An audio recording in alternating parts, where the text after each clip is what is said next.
I'm going into debt to earn my MBA, but that doesn't mean you have to. Between loans and a sprinkle of tuition reimbursement from my employer is how I'm financing my degree. But in this video, I want to tell you exactly how you can get that coveted MBA education without a single cent out of pocket. And I'm not talking about any MBA education. I'm talking about a full ride scholarship from one of the top ranked business schools in the nation. So in this video, I'm going to tell you exactly how you can get your degree paid for. So get out your pen and paper, let's get into it. If you're new here on this channel, I am chronicling my journey toward becoming a businesswoman as I earn my MBA degree at the University of Florida and figure out my next step in my career. At the same time, I am a working mom of a now 4-year-old and just a woman about her business who's just trying to live life and have a good time. If you're into that sort of thing, feel free to hit the subscribe button so you don't miss another upload and join me on the journey. Like I said earlier, I'm going into capital D debt to earn my degree. And there are reasons for that. And no, I do not regret it. Ultimately, I do believe it'll pay off in the long run. I talk a little bit more about that in another video. So if you're interested in that, feel free to click the link up there and go ahead and watch it. In this video, I want to talk more specifically about ways that you can earn your education debt-free. I've gotten a few comments and DMs about how getting an MBA is so expensive, and it's often the reason a lot of people forego getting their degree. But in my opinion, money should not be the reason that you don't get after it. When it comes to getting an education, specifically when it comes to getting a graduate level degree or certificate program, you often hear that things are expensive. I want to give a little bit of context to that. I want to share some of the tuition rates for some of the top ranked MBA programs in the nation.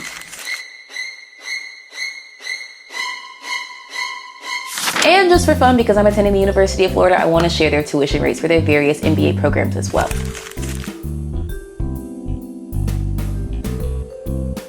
With this in mind, I can comfortably say it is expensive. It is thousands upon thousands of dollars, and depending on where you go, you could easily spend $250,000 getting your education. Mind you, this is just tuition. This does not include your living expenses. You gotta eat, buy books. You probably have to do, extracurricular activities to remain involved and engaged. Maybe you want to travel, maybe you want to do a study abroad. It racks up. And oftentimes, if you're going in person, you probably don't have time to work a job. Now that we have a better sense of how much it costs, I can totally understand why someone might choose to forego getting an MBA degree if they're unable to pay for it. But there are several resources available to make it more accessible. So let's talk about the first category of funding to pay for your MBA degree: individual scholarships. If you went and got your 4-year degree, you might have had at least one individual scholarship. They might come from smaller organizations in your community, churches, service organizations, or even corporations like McDonald's and Chick-fil-A and things like that have different individual scholarships.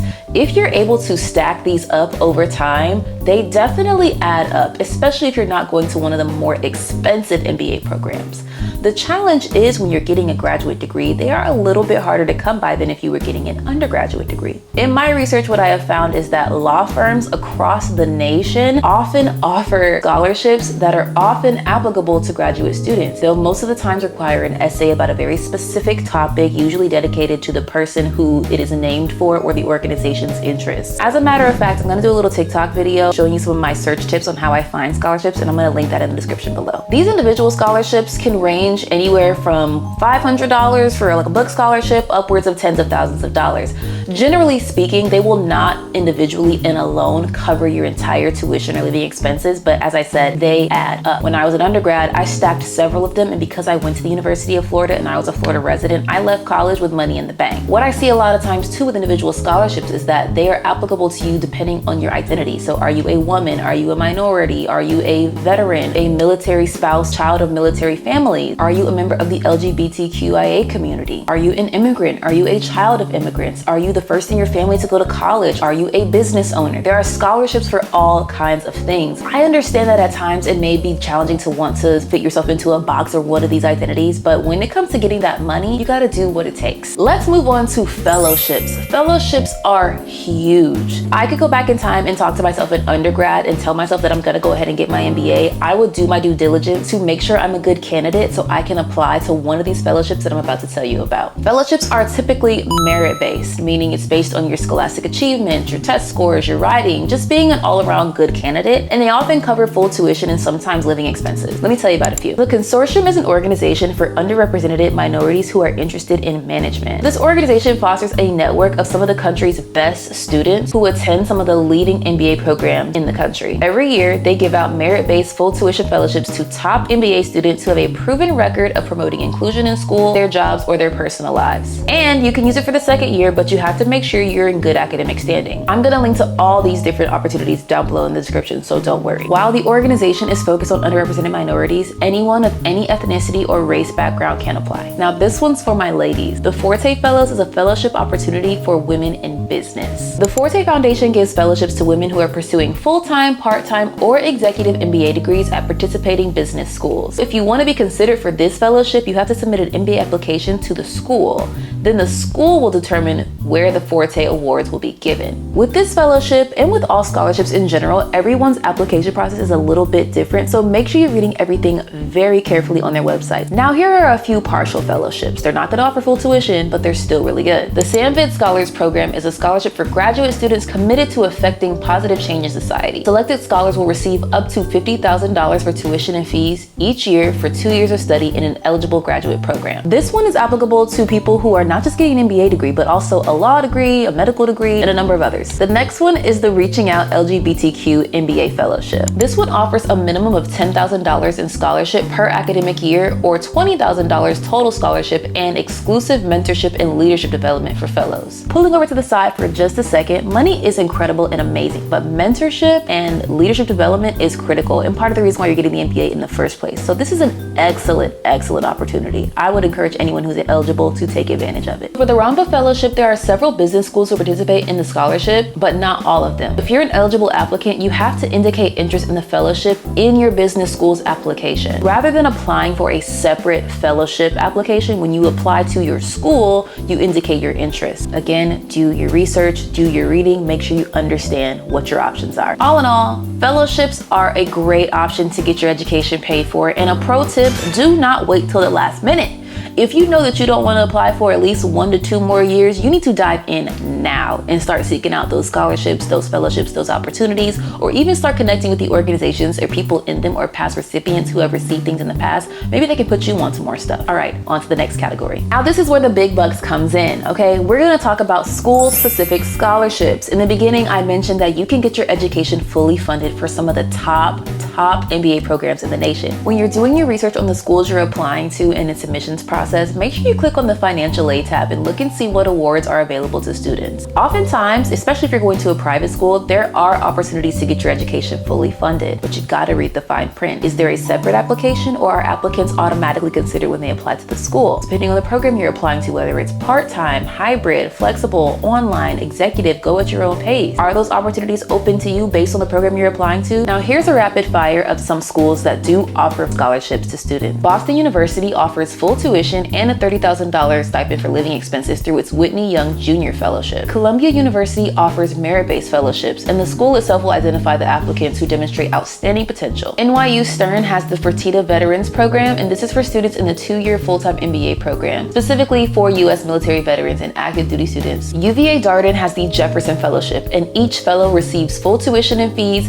health insurance, and a $20,000 living stipend. Fellows may also receive a $7,000 stipend for the MBA program to defray the cost of the required laptop and support research-related activity. Cornell University offers the Roy H. Park Leadership Fellows Program, and this is a 2-year full tuition fellowship for up to 25 students who have demonstrated outstanding leadership potential. Stanford University has the Knight Hennessy Scholars Program. This is a full-ride scholarship with a leadership focus. Each scholar will receive up to 3 years of financial support to pursue graduate studies at Stanford while engaging in experiences that prepare them to be visionary, courageous, and collaborative leaders. Now, those are just a few. I will reiterate, check the websites of the schools you're interested in to get a sense of what scholarships are available. Oftentimes, you are automatically considered when you submit your application. Let's move on to the next section, and that is employer tuition reimbursement. This is an opportunity that I myself am taking advantage of. Although I'm only getting about $1,500 a year, it's $1,500 a year more than I would have gotten, so I'm not mad at it. If you are thinking about applying to get your MBA in the next few years, or you're coming out of undergrad and you want to take a gap year or maybe a few years, I would look into employers that are willing to fund it for you. I have a classmate whose employer is paying $10,000 per year, and I have a couple of others who I know of who their employers are paying their entire tuition and fees. However, it usually comes with a caveat that you have to stay with the company for 2 to 4-ish years after your degree is complete. And if you don't, then you gotta pay it back. If you are already a working professional and you enjoy your job, you enjoy your company, and moving jobs or companies is not feasible right now, I would have another look at your benefits package and see what your company offers. Perhaps they have something you just don't know about it, or perhaps if you make the ask, they might be willing to make space in their budgets for it, especially if you're a top performer. And I always say this, closed mouths don't get fed. So if you want that money, you gotta get out there and go get it. And for our last section, we're gonna talk about the GI Bill. If you are a veteran or military connected, the GI Bill is huge.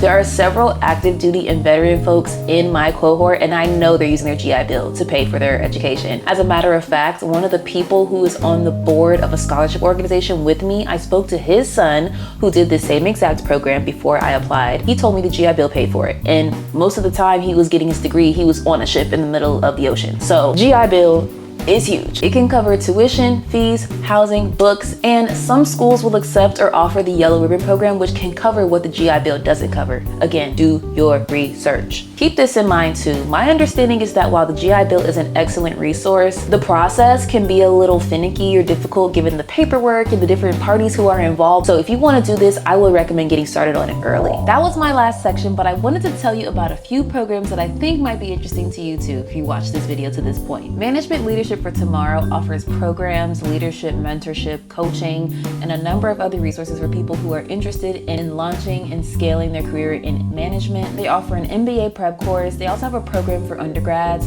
I remember distinctly the day that I forgot to submit the application, and MLT was such a cool program. A lot of people I know got to go to different conferences, got to network, and a lot of them work at some of the top companies in the nation now. If you look at the population of students and individuals who are involved in the program, you will be led to believe that it is a minority or underrepresented organization. However, anyone is invited to apply. I would also like to recommend deferred admission programs. Penn, MIT, and Columbia each have them, and I know several other schools probably have them as well. Essentially, you apply to get your MBA knowing you're not going to start for another couple of years while you go and gain more experience. But essentially, you are holding your spot in that upcoming class for the year that you've applied for. And then finally, I would encourage you to research and get involved in organizations like Access or the National Black MBA Association or other business leadership organizations that are both regional and national and have a wide reach and a range of resources. Even if you are not currently an MBA student or engaged in business, oftentimes these groups want to groom and usher in the next batch of business leaders. So if you can get connected somehow,